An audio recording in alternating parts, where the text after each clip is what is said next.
If you're over 45, like me, you grew up in a world that was dominated by two giants. The United States called the shots on one side of the wall, the Soviets set the rules on the other, and that was a bipolar world. It's very simple. If you're under 45, you grew up when the Soviet Union had already collapsed. And that left the United States as the sole superpower, dominating global institutions and also exerting raw power. And that was a unipolar world. And then about 15 years ago, things got a little more complicated. The United States increasingly didn't want to be the world's policeman, or the architect of global trade, or even the cheerleader for global values.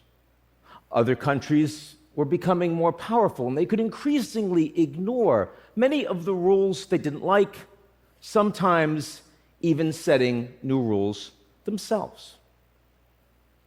What happened? 3 things. Number 1, Russia was not integrated into Western institutions. A former great power, now in very serious decline, and they are angry about it. We can argue about whose fault that is, but we are where we are. Number 2, China was integrated into US-led institutions on the presumption that as they got wealthier and more powerful, they would become Americans. Turns out, they're still Chinese. And the United States is not particularly comfortable with that. Number 3, tens of millions of citizens in the United States and other wealthy democracies felt left behind by globalization. This has been ignored for decades, but as a consequence, they felt that their governments and their leaders were more illegitimate. Now, if you look at all the headlines in the world today driving all of this geopolitical tension and conflict, over 90% of them are because of these 3 reasons. And that's why today we live in a leaderless world. But as we know, that's not going to be with us for long. So what comes next? What kind of a world order might we expect over the next 10 years? Some of what I might say, I think will surprise you. Because we're not going to have a bipolar or a unipolar or even a multipolar world. If we don't have 1 or 2 superpowers, we don't have a single global order. No, instead, we will have 3 different orders, a little overlapping, and the third will have immense importance for how we live, what we think, what we want, and what we're prepared to do to get it. But first things first. Today, we have a global security order. And as you see from the map, the United States and its allies are the most powerful players on it. The US is the only country in the world that can send its soldiers and its sailors and its military equipment to every corner of that world. No one else close. China is growing in its military capabilities in Asia, though nowhere else. Lots of American allies in Asia are concerned about that, and as a consequence, they're becoming more dependent on the United States for a security umbrella. With the Russian invasion of Ukraine, US allies in Europe are becoming more concerned and dependent on the United States and a US-led NATO. The Russian military, of course, has been a greater global concern, much less so today, especially as they've lost over 200,000 troops and all of that equipment, and with sanctions making it extremely hard for them to rebuild. Now, Russia and China and others have nuclear weapons, but thank God it is still suicide to use them. And as a consequence, our security order is a unipolar order, and it is likely to remain so for the next decade. Now, at the same time that there's a security order, there's also a global economic order. And here, power is shared. The United States is still a very robust global economy, but the U.S. can't use its dominant position militarily to tell other countries what to do economically. The United States and China are enormously economically interdependent, and so they can't control each other. You may be surprised to hear this, but today, U.S.-China trade relations are actually at their highest level in history. Now, other countries in the world, a lot of them want access to U.S. military muscle, but they also want access to the Chinese market, soon, by 2030, likely to be the largest in the world.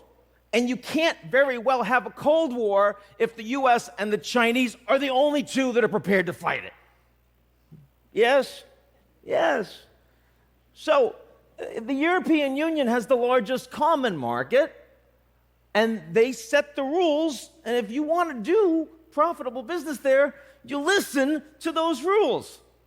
India is playing a greater role economically on the global stage. Japan still matters too. And over the next 10 years, there will be a rise and fall of the relative capacities of these economies. But the global economic order is and will remain a multipolar order. Now, between these two orders are tensions, because the United States will use its power in national security to try to bring more of the world's economies towards it. And we already see this starting to happen in semiconductors and in critical minerals, and maybe soon in TikTok. The Chinese are trying to use their dominant commercial position to align more of the world diplomatically. And Japan and Europe and India and everyone else will do their damnedest to ensure that neither of these two orders dominate the other, and they will mostly succeed. Now, so far, I have spoken with you about the two world orders we already see. But there's a third that is coming soon that's even more important, and that is the digital order. And the digital order is not run by governments, but by technology companies. We all know how much military support NATO countries have provided Ukraine during the war. But it's technology companies that provided the tools allowing Ukraine to defend itself from Russian cyber attack. It's technology companies that gave the Ukrainian leaders the ability to speak with their generals and their soldiers on the front lines.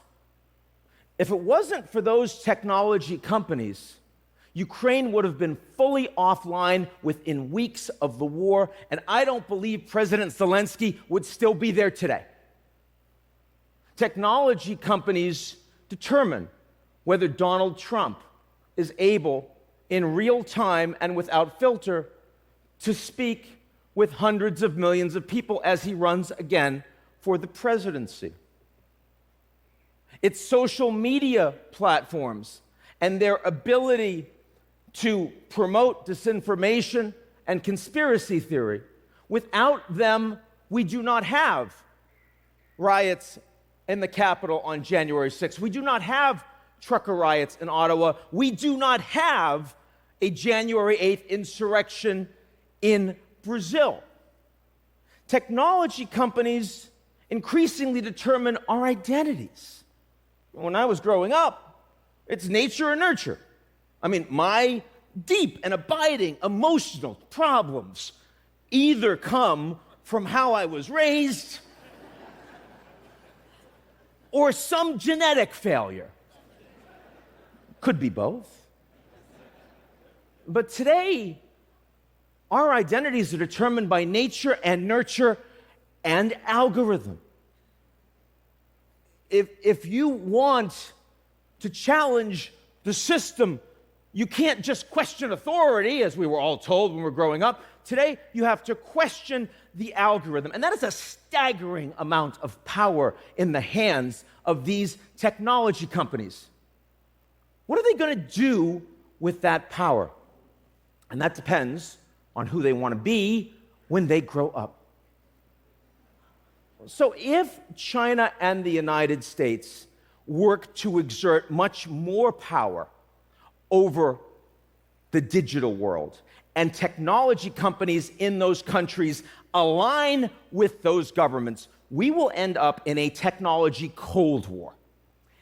And that means the digital order will be split in two.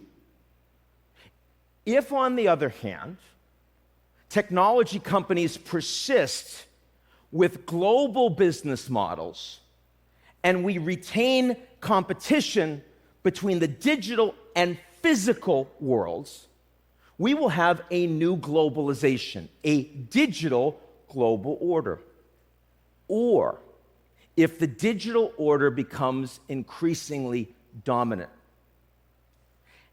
and governments erode in their capacity to govern, and we've already seen the beginning of this, technology companies will become the dominant actors on the global stage in every way, and we will have a techno-polar order.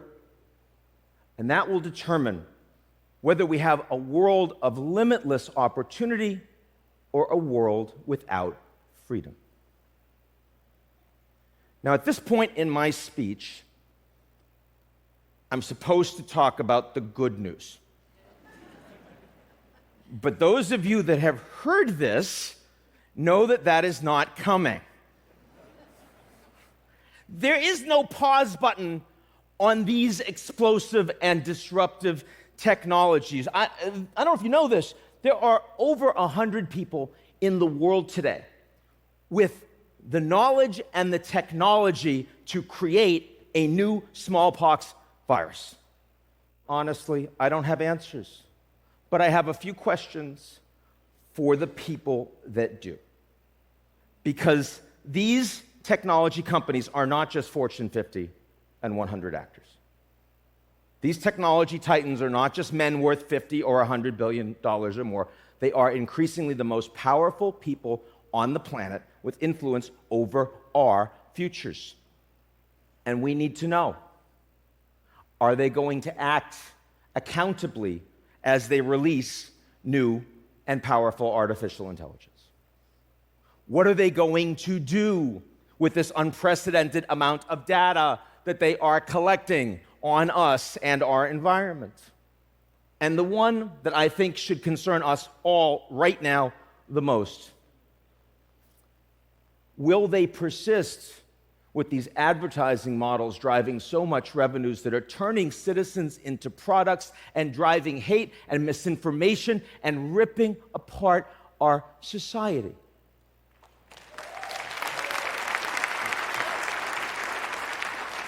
When I was a student back in 1989 and the wall fell, the United States was the principal exporter of democracy in the world.